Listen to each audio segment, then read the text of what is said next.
crew, welcome to the Shadowed Maw, where legends whisper and ingredients thrive. The air here isn't just dark, it feels thick, like old, wet stone grinding against itself. Every ancient archway we pass radiates a faint, chilling vibration through the ground. Glow spores cling to the crumbling walls, casting an eerie, pulsing, ruby light that barely cuts the gloom.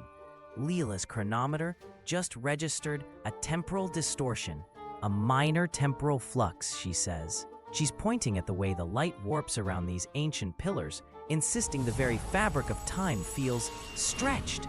And look, there it is, the source of our crimson moon essence, seeping from these calcified veins. It flows slowly, a viscous, shimmering vermilion, catching the dim light. The aroma is overwhelming. Damp earth, raw iron, and a profound, sweet decay, like overripe fruit left in a tomb. My nose is working overtime, trying to map every single note. But the sheer intensity of this aroma creates a void where taste should be. The absence of any flavor feedback in the face of such potent smells feels like a physical punch. What's our first move to stabilize this raw power, crew? All right, crew. This Shadowed Maw just keeps giving. Look who I found. A local elder, Kale, who knows this place like the back of his gnarled hand. He's been watching us, and he's got some intel on our ingredient. That ain't no essence, boy, Kale rasps, his voice like shifting gravel. That's the vein sap, the very lifeblood of these deep roots. Vein sap, crew. He says it thickens into stone blood when the moon cycle wanes, hardening the very ground. Leela's analog chronometer is buzzing like a trapped beetle. She's pointing to the way the vein sap shimmers. She's warning me about its chronal density, saying it's causing localized temporal distortions. Kale nods. The vein sap warps time, makes the shadows cling. The aroma of this vein sap is a rich, earthy sweetness, like ancient, fermenting fruit. But my palate remains a silent, empty chamber. It's a profound frustration. Sensing such potent life without a single flavor note, how do we purify a substance that literally warps time and hardens into stone blood, crew? All right, crew. Kale led us to this forgotten alcove, a place he calls the still point, where the vein sap flows purest. The air here is strangely still, yet the glow spores pulse with an agitated rhythm, casting long, wavering shadows. I'm using my reinforced tongs to carefully extract a sample, separating the viscous vermilion from the calcified rock. It feels dense, almost heavy with unseen energy, resisting the pull like thick, cold honey. As I isolate it in this crystal vial, the vein sap begins to shimmer with an internal slow-motion ripple.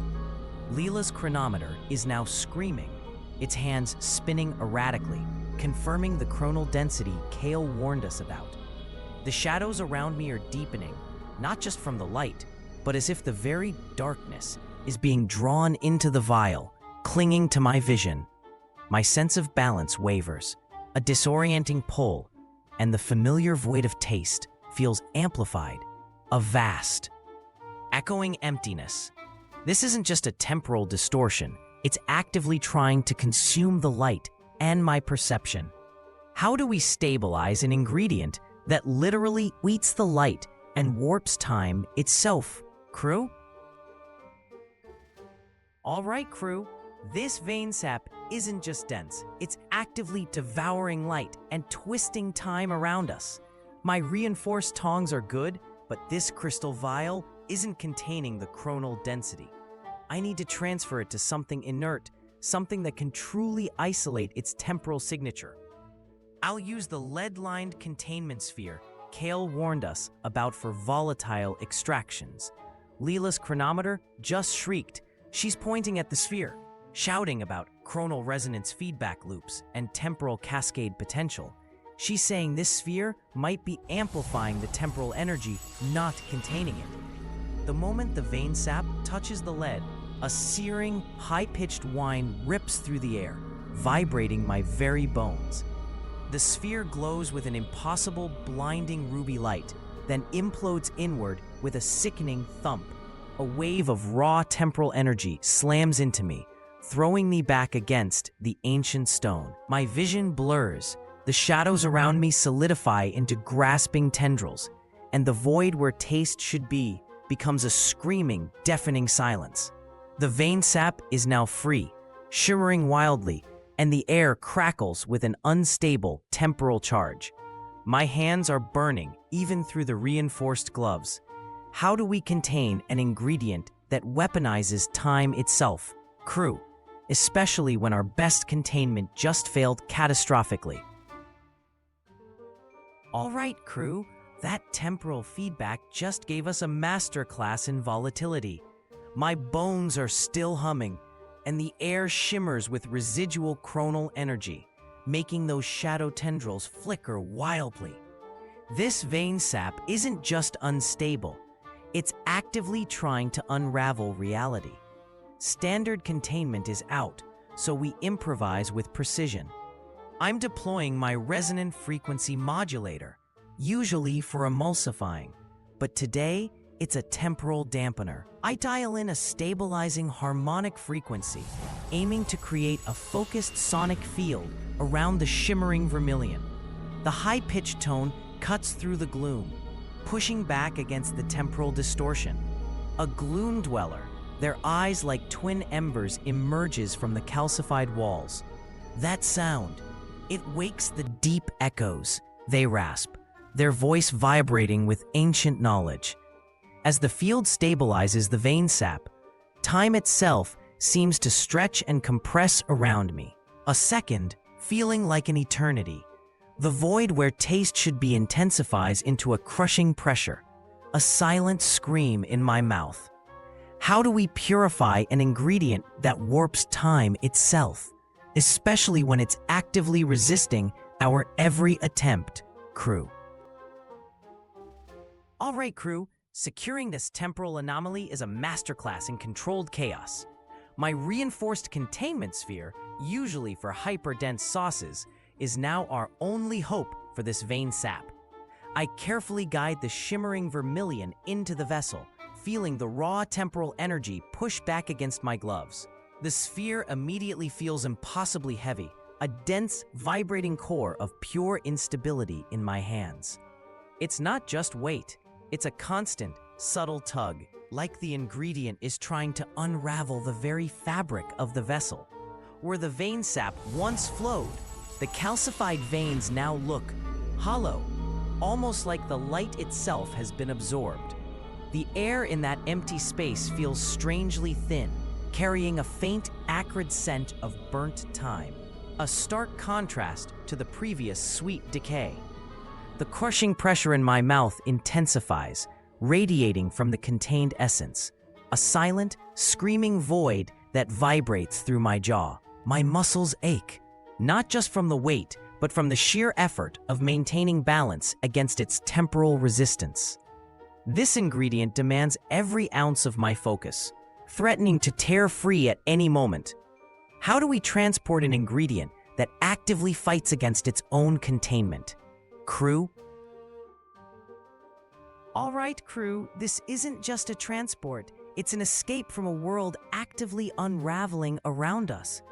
The very air is thinning, carrying that acrid scent of burnt time, because the vein sap's temporal anchor is gone.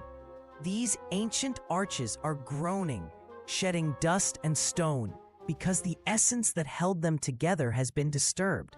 My reinforced sphere, still impossibly heavy, pulses with a frantic internal vibration, fighting my every step. I brace my core, using my entire body to counteract its temporal resistance, each movement a delicate balance against total instability. The glow spores clinging to the walls are flickering, their ruby light dimming and dying as the energy drains from this place. My nose detects a new, sharp metallic tang, mixing with the burnt time, a scent of raw, exposed reality. The crushing pressure in my mouth now radiates a searing heat, a silent, burning void that vibrates through my teeth and jaw. This ingredient isn't just heavy, it's pulling the very ground from beneath my feet, demanding its return. Every step is a calculated risk, a battle against the world's furious reaction to our culinary ambition. How do we outrun a reality that's actively trying to reclaim its essence, crew? Crew, this isn't just processing, it's a high-stakes negotiation with reality itself. The air thins, carrying that acrid scent of burnt thyme as these ancient arches groan, shedding dust and stone. My reinforced sphere pulses with frantic internal vibration, fighting my every step. I brace my core, counteracting its temporal resistance, each movement a delicate balance. The glow spores flicker, their ruby light dying as energy drains from this place. My nose detects a new, sharp, metallic tang mixing with the burnt thyme, a scent of raw, exposed reality. I carefully position my reinforced siphoning tool, its internal gyros humming against the essence's temporal pull. Leela points to her chronometer, her brow furrowed. Temporal shear approaching critical mass, Abe, she warns, her voice tight. She's right, crew. Her analog gauges are screaming, meaning my window for this delicate extraction is shrinking fast. I must stabilize the essence before this entire pocket of reality collapses around us. The crushing pressure in my mouth now radiates a searing heat, a silent, burning void that vibrates through my teeth and jaw. But now, a new phantom sensation erupts, a pulverizing pressure like crystalline shards grinding against my molars. This ingredient isn't just heavy. It's pulling the very ground from beneath my feet, demanding its return. How do we outrun a reality that's actively trying to reclaim its essence, crew? All right, crew, the moment of truth is here. My vampire lord Tartare, purified and ready. The aroma of sweet decay and raw iron intensifies, a promise of what's to come. I take the first bite, a cool, dense sensation against my tongue, utterly devoid of taste. But then, the world shifts. Leela's voice cuts through.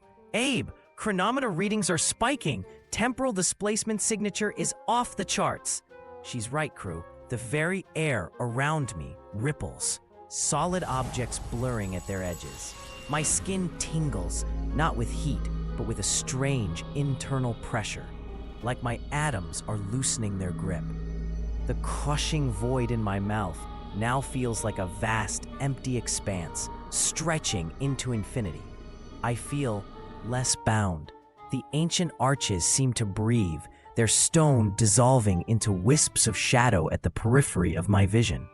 My body feels lighter, less substantial, as if I could simply drift. This isn't just a meal. It's a redefinition of reality. What new culinary dimensions has this essence unlocked, crew? All right, crew. That was an experience. The Shadowed Maw feels like it's exhaling its last breath. The glow spores dimming to faint embers. The raw iron and sweet decay aroma from the calcified veins is fading, replaced by the scent of cool, spent stone. My body still feels like a whisper, a sensation of being untethered from gravity's pull. I can shift, crew. I can actually shift. A sudden, involuntary shimmer, and I'm a cloud, then back again. Leela just tapped her chronometer, her brow furrowed. Abe, the temporal displacement signature is now internalized, she warns, her voice hushed. She says the essence has permanently altered my molecular cohesion. It's a constant, low-level flux, like my very atoms are dancing on the edge of dissolution. This new state is exhilarating, but also a profound cost. The void in my mouth feels even vaster now, a chasm reflecting this new insubstantial self. What new dangers does this permanent transformation invite, crew?